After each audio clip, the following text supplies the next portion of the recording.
La idea del presente video es mostrar un ejemplo básico sobre cómo realizar un registro en una base de datos usando Laravel. Vamos a ver cómo validar los datos que se están registrando en la base de datos. Pero para empezar vamos a ver primero cuál es el problema que estamos resolviendo para luego pasar a codificar. Aquí estoy haciendo una aplicación donde una persona puede solicitar asesoría legal. Y estoy específicamente en la página donde el usuario puede registrar una asesoría. Más bien dicho, registrar la solicitud de asesoría. Escribirá el título de su caso, seleccionará una categoría, adjuntará un archivo si es necesario. En este caso no vamos a ver lo de adjuntar, porque lo principal sería registrar estos campos: el título, la categoría, la consulta, y realizar una validación sobre estos campos. En Laravel nosotros tenemos un archivo llamado rutas.php. Aquí nosotros declaramos todas las rutas de la aplicación y en este caso vamos a centrarnos en estas dos. La primera ruta responde a una petición de tipo GET y la segunda una petición de tipo POST. Ambas tienen la misma estructura: categoría, el ID de la categoría, /consultar. A esta página es donde se va a realizar la petición para que nosotros registremos la solicitud de asesoría. Por ejemplo, cuando el usuario accede a esta página, está accediendo a la ruta categoría /2/consultar, y esto significa que está en la categoría con ID 2 y lo que quiere hacer es realizar una consulta o solicitar asesoría, más bien dicho. Entonces, lo que hace Laravel es usar esta ruta de aquí, dado que es una petición GET. Pero una vez de que el usuario haya llenado sus datos y presione solicitar asesoría, se realizará una petición de tipo POST a la misma ruta, y entonces eso se va a manejar con esta segunda ruta de tipo POST. La lógica que responde a estas rutas se encuentra dentro de controladores, que es otro concepto que también maneja un framework. Aquí tenemos un controlador llamado controlador de asesorías, y el método create es el que se va a encargar de responder a la petición GET, y el método store es el que se va a encargar de responder a la petición POST. Entonces este controlador viene a ser específicamente una clase, que vendría a ser esta de aquí. Y aquí yo tengo dos métodos, create y store. Create es para responder a la petición GET, y lo que hacemos aquí es obtener el listado de categorías registradas en la base de datos y también tomar el parámetro que se tiene en la URL, en este caso 2, y enviar ambos valores a esta vista. Podemos decir que una vista es el diseño de una página. Entonces sobre esta vista están llegando estas variables. Como resultado de esto es que el usuario, cuando accede a esta ruta, puede ver esta página, porque nosotros aquí estamos devolviendo una vista. Luego, cuando el usuario vaya a hacer la petición de guardar estos datos que ha ingresado, esa petición va a ser de tipo POST, y por lo tanto el método store es el que se encargará de guardar la información, que vendría a darse en esta parte de aquí. Puede parecer un poco confuso al inicio, pero luego de usar un framework muchas veces nos damos cuenta de que de verdad es algo que nos ayuda a desarrollar de una manera un poco más rápida, sin tener que estar escribiendo todo por nosotros mismos. Nosotros vamos a ver aquí la documentación de Laravel, y aquí vamos a ver de que existen muchas validaciones que ya están creadas y que podemos usar sin que tengamos que escribir nuevamente esta lógica de validación. Hace un momento dijimos que esta página que aquí se observa es el resultado de estas líneas de código, y aquí devolvemos una vista, que es una vista que tiene este nombre. Esto significa que en la carpeta asesoría hay una vista llamada crear, y esa es la que se está mostrando. Entonces en Laravel las vistas se encuentran dentro de la carpeta views, dentro de recursos, y aquí podemos encontrar asesoría y podemos encontrar la vista crear. Si nosotros accedemos, vemos este código y esto se relaciona con lo que aquí se muestra, solo que aquí se ve muy poco código porque en realidad esta vista está extendiendo de una vista más general llamada panel. Esa vista panel define el menú lateral de la izquierda, incluso también la parte superior. Por eso es que aquí solamente nosotros definimos la sección de links, que viene a ser esta parte de aquí, y el cuerpo de la página, que viene a ser ya el formulario. Pero como mencioné, la intención de este video es solamente mostrar cómo guardar datos usando Laravel. Entonces vamos a centrarnos en el formulario. Este viene a ser el formulario que se muestra en la página. Intentemos ignorar las clases que solamente dan estilo. Por ejemplo, aquí tenemos una fila, una segunda fila y una tercera fila. Son 3 filas.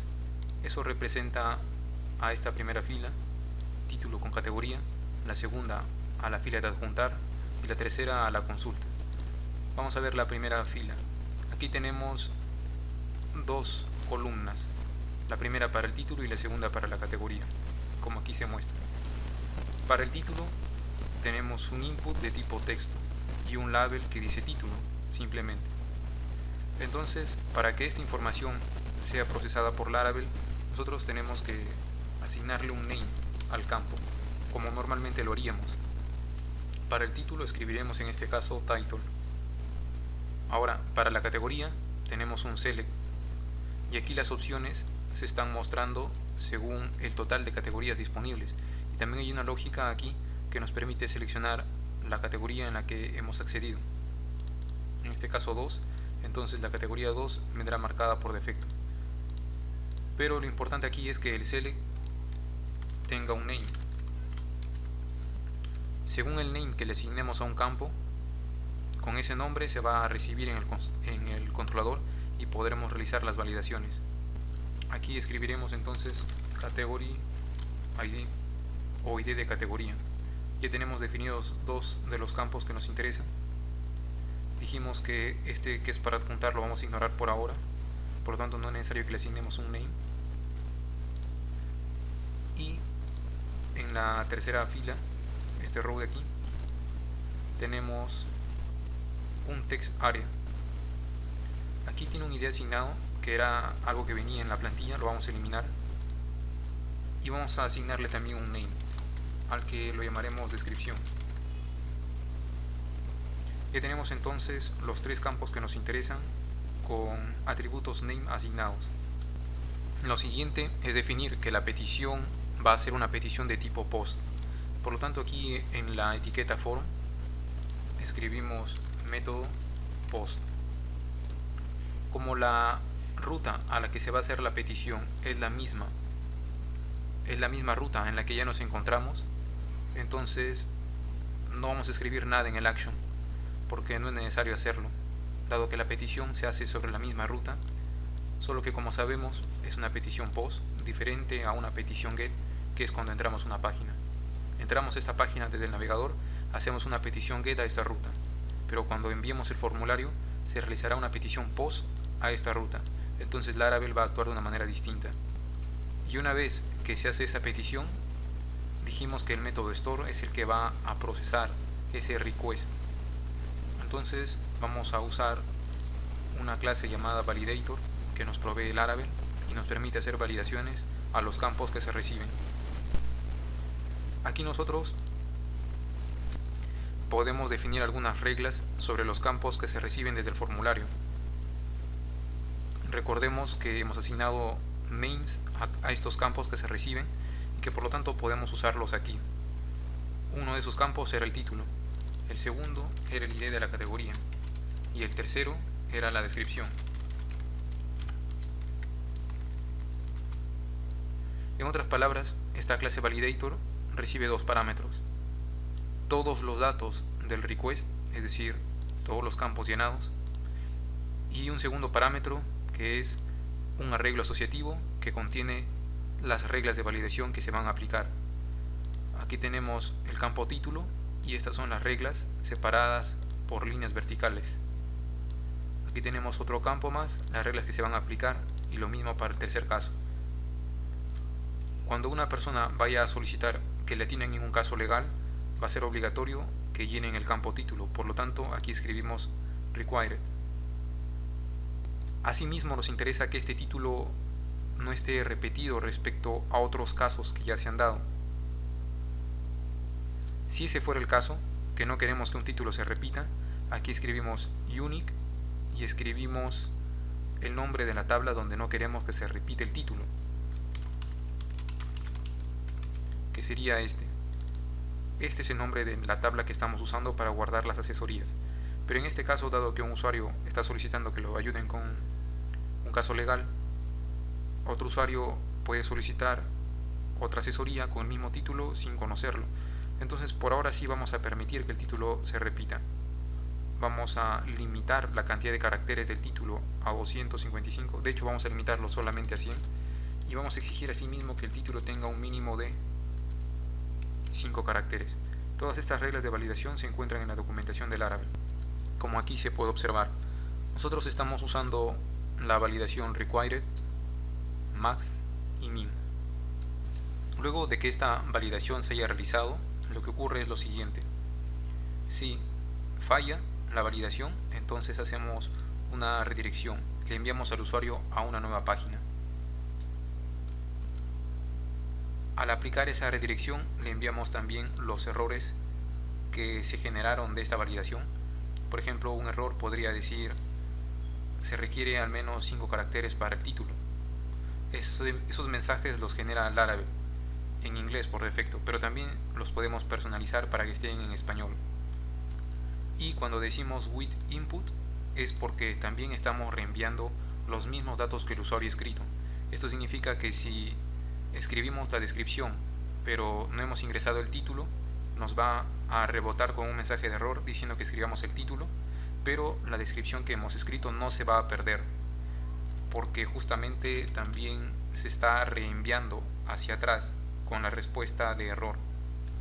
En este caso no nos interesa redirigir una página distinta cuando se cometan errores, sino simplemente enviar al usuario hacia atrás, hacia la página en la que ya se encontraba, y a esa página enviarle los datos de los errores cometidos. Entonces, para ello solamente usamos la función back. Esto hace que se vuelva a la página anterior con los errores y con lo que había escrito la persona cuando intentó hacer el envío del formulario.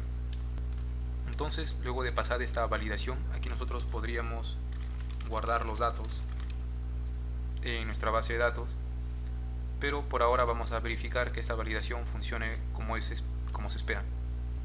Pero hay que tener en mente una cosa más. Esto de aquí envía los errores y esto de aquí envía a la página anterior los datos que se habían ingresado. Esos datos entonces van a llegar nuevamente aquí al formulario, pero si nosotros no los mostramos, entonces el usuario no los va a ver, porque la información puede llegar, pero tenemos que mostrarla de alguna forma. Entonces aquí al campo título le agregaremos un value. Este value va a permitir que nosotros escribamos algún valor que aparezca aquí en el campo, y aquí vamos a escribir la función all y escribiremos dentro title. Esto va a hacer que cuando se cometa algún error y se vuelva hacia atrás con los errores, aquí en el título se mantenga el mismo valor que ya se tenía. Entonces debemos hacer lo mismo para lo que es la consulta en sí, el text area. Entonces también escribimos all y aquí el nombre del campo, el cual queremos conservar luego de la validación en caso se fallara en el otro campo. El último paso entonces sería mostrar los errores que pueda haber luego de enviar el formulario. Entonces simplemente vamos a mostrarlos arriba del formulario, por ahora sin importar los estilos, ya que luego, como sabemos, eso se podría agregar sin problemas. Aquí nosotros decimos que si la cantidad de errores es mayor a 0, vamos a mostrar una lista usando las etiquetas UL, y dentro de estas etiquetas vamos a usar un for each para recorrer todos los errores e irlos mostrando como ítems de la lista UL. Accedemos ahora al formulario. No vamos a escribir nada y entonces pulsaré solicitar asesoría para hacer la petición POST. Y como he cometido errores en la validación, me han redireccionado a donde estaba antes, según lo que escribimos aquí, y con los errores. Entonces aquí los estamos mostrando. Me dice que el campo título es requerido, que el campo descripción es también requerido. Como mencioné, esto de aquí se puede modificar, podemos hacer que aparezca en español la traducción, o bien podemos escribir mensajes personalizados para cada uno de los errores. Para escribir mensajes personalizados bastaría con agregar aquí un tercer parámetro y pasar un arreglo más con los mensajes que queremos mostrar en caso de error. Pero para no extender mucho el video, ello lo vamos a dejar pendiente tal vez para otro que haga luego. Voy a escribir ahora un título bastante corto y una consulta también corta. Cuando pulse solicitar asesoría, obtengo otro error. Me dice que la descripción debe tener al menos 15 caracteres. El título, la cantidad de caracteres del título, sí cumple con el mínimo de 5, pero la descripción no cumple con el mínimo de 15. Por lo tanto, aquí obtenemos solamente un error. Finalmente, ¿qué pasaría si no se comete ningún error y este if no termina con el método, sino que las instrucciones siguen ejecutándose? En ese caso, aquí simplemente tenemos que escribir la clase a la que queremos insertar un dato, en este caso asesoría. Usamos el método create y le pasamos un arreglo asociativo indicando los valores que tendrá para cada campo. Title, y aquí el valor lo tomamos desde el request, de esta manera. De esta forma nosotros estamos insertando un valor en la base de datos, en otras palabras, haciendo un insert. Pero en Laravel usamos modelos y en este caso el método create para permitirnos hacer esta operación sin escribir SQL directamente. Entonces aquí la idea es la misma. Tomamos el valor del request según lo que el usuario ha seleccionado en el formulario y de esta manera ya tendríamos nuestro formulario listo. Hasta este punto se debería guardar la asesoría y finalmente lo que tendríamos que hacer es hacer un return para enviarlo hacia la página anterior o redireccionarlo hacia otra página. Por ejemplo, si es que quisiéramos, podemos redireccionarlo a una ruta distinta que sea el listado de asesorías y de esta forma lo lograríamos. Que cuando falle lo envíe hacia atrás con los errores y cuando los datos estén correctos, entonces se cree la consulta en sí y luego se redirija a una página distinta para mostrar la asesoría que ya se ha registrado.